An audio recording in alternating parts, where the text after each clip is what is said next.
Hello, people. I'm Kelly Bodwin, and I'm the Kirkland House representative. Kirkland. I knew we'd be the loudest. But more importantly, I'm here to introduce our first student speaker, Sir Timothy James Lambert, Esquire. Tim is a fine young gentleman who hails from the faraway land of Amherst, Massachusetts. During his time here, he concentrated in social studies and lived in the even more faraway land of Pforzheimer House. Next year, Tim will be moving to Kenya, where I presume he's going to be joining a pack of wild zebra and studying them socially. I think that's what social studies people do. I'm not quite sure. But I'm told not to worry, because if he gets eaten by lions, he can be replaced by Tyler G. Hall, who I've never met, but apparently he is a shorter and more photogenic version of Tim. But fortunately, Tim has not wandered off into the wild yet, and he's here, and seriously, he has an amazing speech for you. So please welcome Tim Lambert.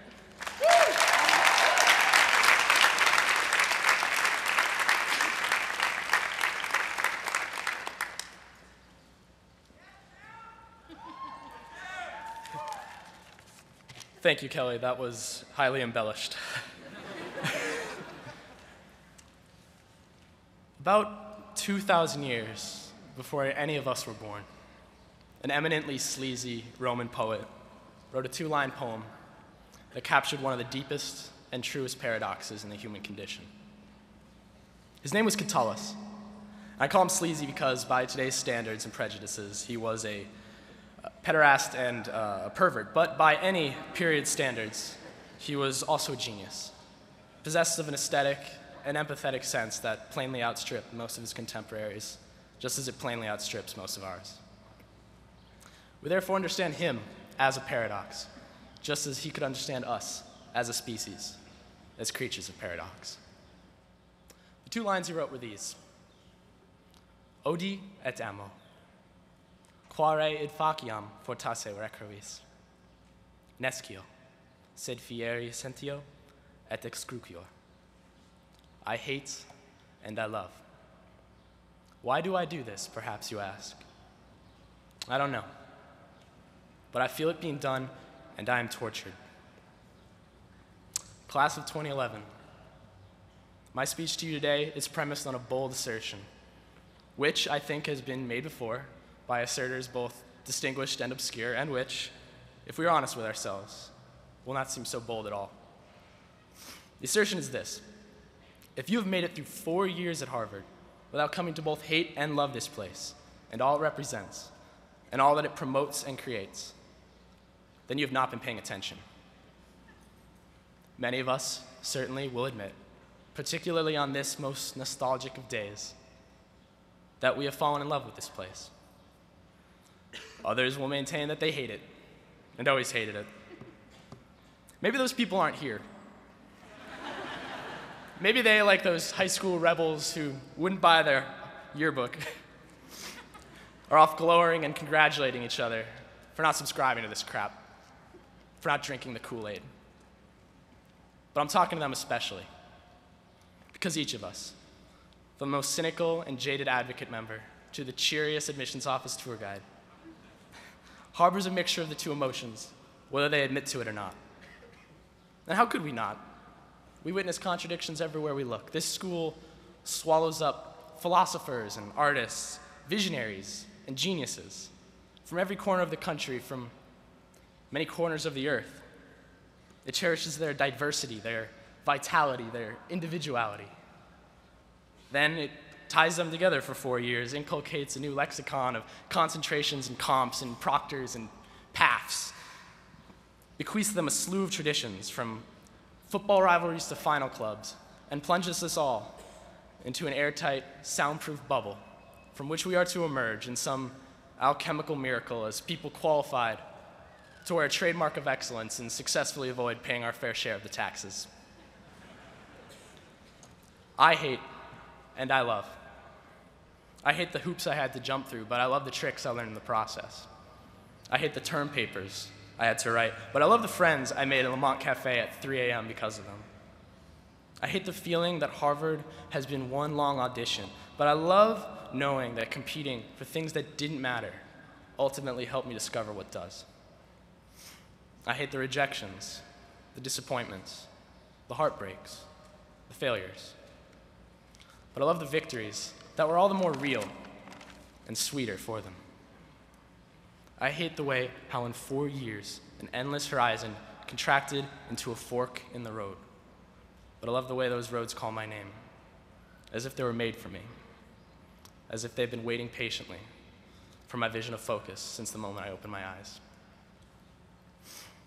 But our ambivalence is still more complicated than that. We do not merely hate the struggle and love the reward. We love the struggle and we hate the reward. Even as we love carving out our niche, we hate having to specialize. We love the thought of becoming our own person, but we hate the thought of becoming old. We love the thought of moving forward. We hate the thought of letting go. Why do I do it? Perhaps you ask. I do not know. This place will never make sense to us. It made no sense in freshman week, and it makes even less sense now. We can't know the effect the school has had on us, what effects we have had on each other, any more than we can lean back through time and pick the brains of our younger selves. Because we can't know how to feel. But knowing doesn't matter. We don't choose how to feel. Catullus wrote, "I feel it being done, and I am tortured." It's the passive voice. Our feelings happen to us. We feel the way we do about this place and about this moment because of what has happened to us, even more than because of what we have done. The ambivalence we must feel is a natural consequence of the ambivalence with which life regards even the luckiest among us. Feelings are not opposite, and that is the pearl of clarity hidden in this murky paradox. Anyone who has really been in love knows how quickly it can boil over into hatred. And anyone who has really been in hate, if you'll pardon the phrase, must know how similarly tenacious that feeling can be, and how, under just the right circumstances, it can blaze into something else, and something beautiful. The truth is, hate and love are not opposites. They're close cousins, if not siblings, and their common blood is their intensity. That is why I say that if each of us does not feel both for this place, then we have not been paying attention. Only such confused intensity of emotion is commensurate with the enormity of the impact that Harvard has had on our lives, for better or worse. So however we feel, whatever ratio of emotions colors each of our perspectives, this day ultimately means the same thing for each of us. We call this time commencement week. Commencement. The word means beginning. Beginning what? Beginning our lives? Have we been postponing them? Beginning our careers? Plenty of us aren't. Or is it beginning to forget? The slow unraveling of the ties we've wrapped around each other, the gentle fading of the stressors of yesterday, the fears, the promises, the dreams. In a matter of days, this place is going to vanish from our lives, and everyone in it will become a kind of ghost, nothing but a collective figment, a shade preserved in our imaginations of how our college friends used to be.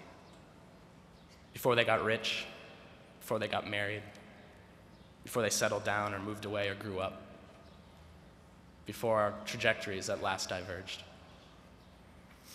All of this is going to fade for us. The intensity is going to wane. We ought to embrace it and cherish it while it's still here. So to all of you and to all of Harvard, I say without exaggerating, odi et amo. I hate and I love. I don't know why exactly, but I'm not tortured. I would have it no other way. Thank you, and take care.